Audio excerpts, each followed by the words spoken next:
안녕하세요, 리스너 여러분. 오늘 저희가 함께 깊이 파고들 자료는 많은 분들이 인생의 책으로 꼽는다는 바로 그 책, 건축가 크리스토퍼 알렉산더의 질서의 본질 2권입니다. 네, 그중에서도 아주 핵심적인 장이죠. 맞아요.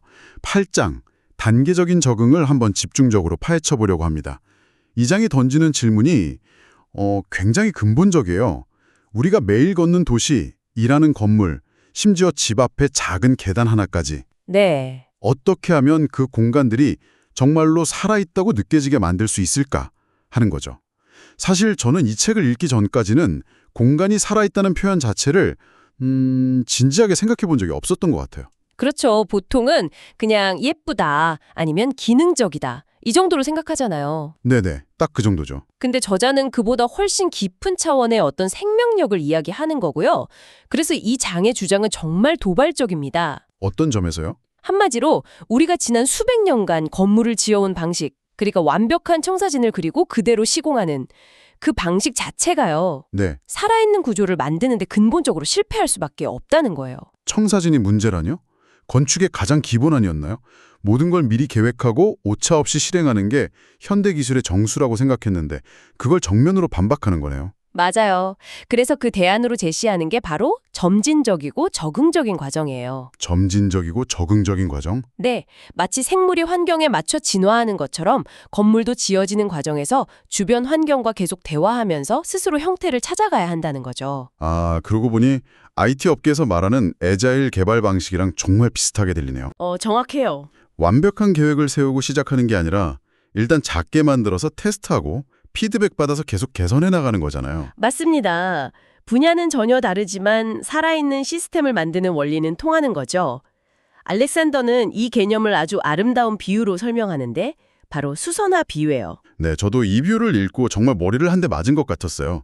우리가 완벽한 수소나를 만들고 싶다고 할 때 그 분자 구조를 완벽하게 분석한 청사진을 보고 원자 하나하나를 조립해서 만들 수 있을까? 이론적으로는 가능할지 몰라도 저자는 단호하게 아니오라고 하래요. 죽어 있을 거라고 하죠. 네, 설령 그렇게 만들어낸다 한들 그건 생명이 없는 죽은 수선화의 복제품일 뿐이라는 거죠. 진짜 살아있는 수선화의 비밀은 그 복잡한 설계도에 있는 게 아니라 어디에 있나요? 아주 단순한 구근을 땅에 심고 물을 주면서 스스로 자라나도록 두는 데 있다는 거예요. 자라나도록 둔다. 이 과정을 책에서는 펼쳐짐, 언폴딩이라고 표현하죠. 맞습니다. 마치 씨앗에서 싹이 트고 줄기가 자라고 잎이 펴지는 것처럼 모든 단계가 이전 단계를 기반으로 자연스럽게 전개된다는 의미죠. 아, 이 펼쳐지는 과정을 통해 만들어진 구조의 기하학은 처음부터 끝을 정해놓고 만드는 정적인 설계의 기하학과 질적으로 달라요. 그래서 저자는 주장합니다. 건물도 도시도 가구도 이 펼쳐짐의 과정을 거치지 않으면 결코 살아있을 수 없다고요. 듣고 보니 정말 그렇네요. 우리가 이케아 가구를 설명서대로 완벽하게 조립했을 때 느끼는 성취감은 있지만 오랜 세월을 거친 고가구에서 느껴지는 그런 생명력은 없잖아요. 비슷한 맥락이겠네요. 바로 그거죠. 그렇다면 이 단계적인 적응이라는 게 실제 건축 현장에서는 어떤 모습으로 나타날까요? 거대한 도시부터 한번 살펴보죠. 책에서 18세기 로마의 논리 지도를 예로 든 부분이 아주 흥미로웠어요. 네, 그 지도를 보면 정말 놀라워요. 로마의 거리나 광장, 건물 내부의 안뜰 같은 공간들이 기가 막히게 서로 연결되어 있고 엄청난 생명력이 느껴지거든요. 네, 저도 본 기억이 나요. 중요한 건 이 놀라운 질서가 단 한 명의 천재 도시계획가가 설계해서 한 번에 만들어진 게 아니군요. 전혀요. 수백 년에 걸쳐 수많은 사람들이 그냥 각자 자기 집을 조금 더 편하게 만들려고 가게 앞을 좀 더 넓히려고 뭐 그렇게 아주 조금씩 변화가 쌓인 결과물이에요. 와, 저도 로마에 갔을 때 일부러 골목길에서 길을 잃어본 적이 있거든요. 그러다 보면 갑자기 전혀 예상치 못한 작은 광장이 나타나고 그게 계획된 공간이 아니라는 게 온몸으로 느껴져요. 그 최종 형태에서 우리는 그 오랜 시간 동안의 적응 과정이 남긴 흔적을 직접적으로 느끼는 거군요. 그렇죠. 근데 이게 거대한 도시뿐만 아니라 아주 작은 규모? 예를 들면 문간에 계단 하나를 만들 때도 똑같은 원리가 적용된다고 해서 또 놀랐어요. 아니, 계단 하나 만드는데 무슨 적응이 필요한가요? 그냥 도면대로 만들면 되는 거 아닌가요? 보통은 그렇게 생각하죠.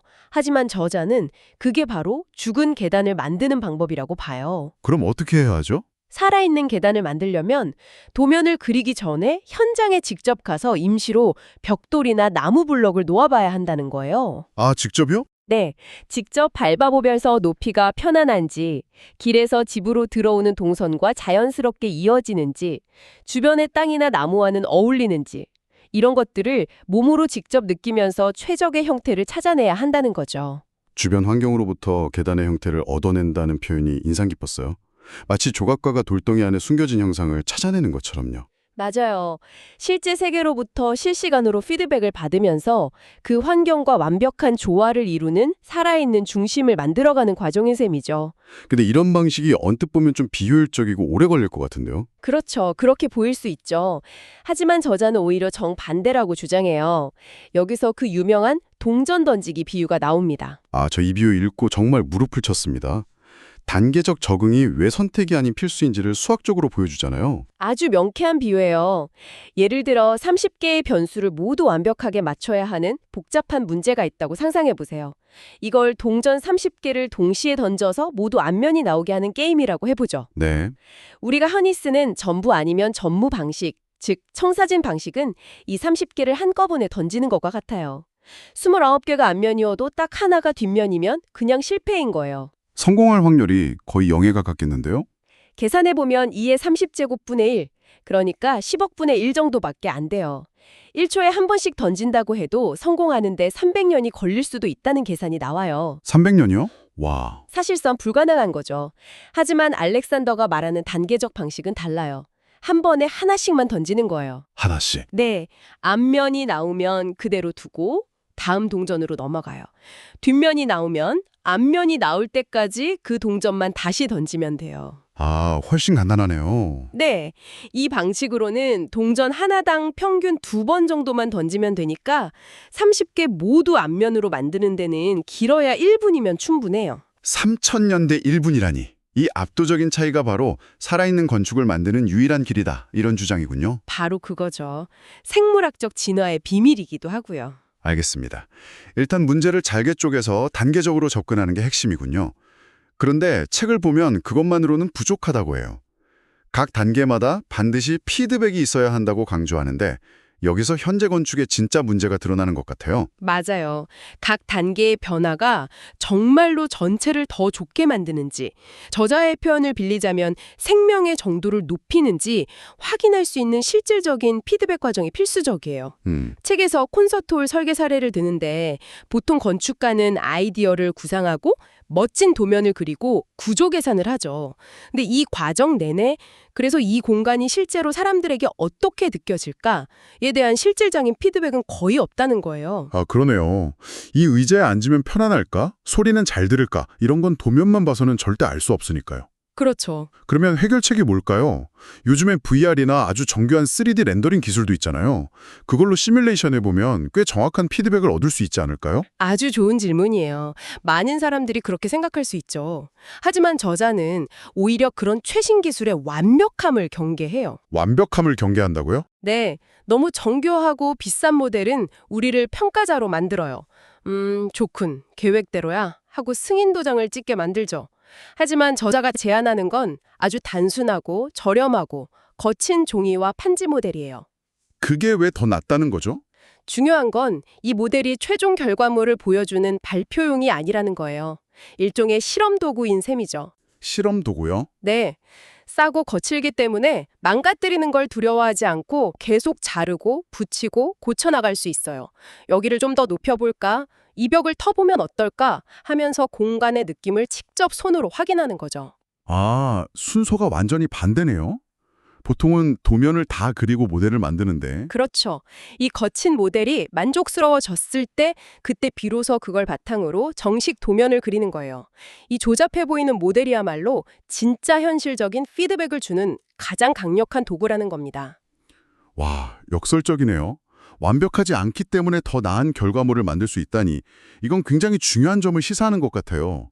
이 과정에 충실하다면 최종 결과물이 처음 계획과는 완전히 달라질 수도 있다는 거잖아요. 즉, 예측 불가능해야 한다는 거죠.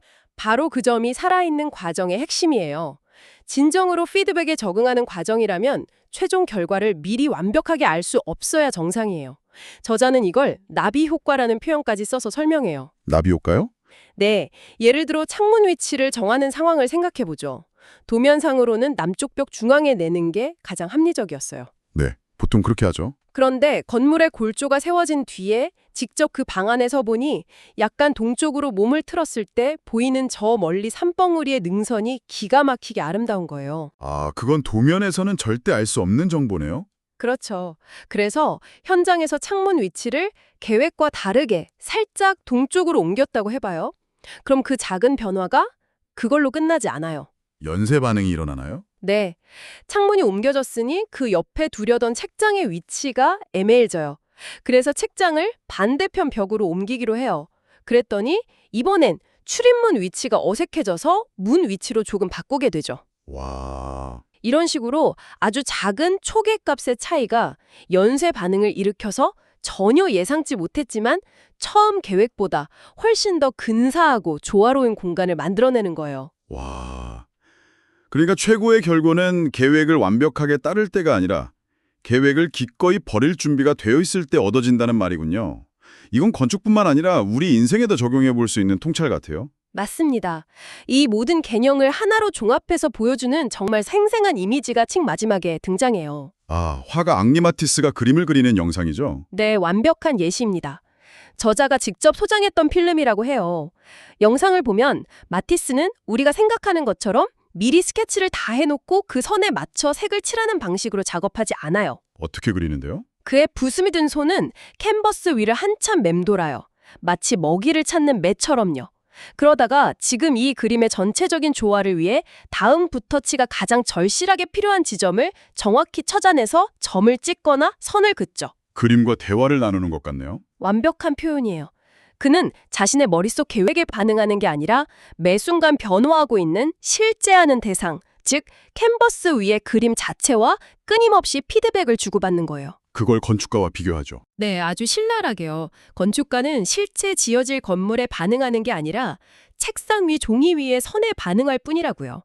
건축가가 도면건 보고도 그 건물의 실제 모습, 그 안에서 느껴질 빛과 공간감, 바람과 소리 같은 수천 가지를 전부 파악할 수 있다는 생각은 그냥 존중한 허구에 불과하다고 일침을 가요. 와, 정말 강한 비판이네요. 네.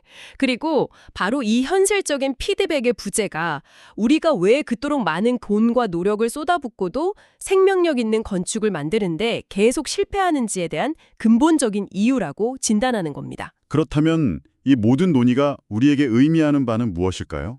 이건 단순히 이런 디자인 스타일이 더 좋아 하는 차원의 문제가 아니라 우리가 세상을 계획하고 설계하고 건설하는 방식 전체를 뿌리부터 바꿔야 한다는 거대한 주장으로 들려요. 정확해요.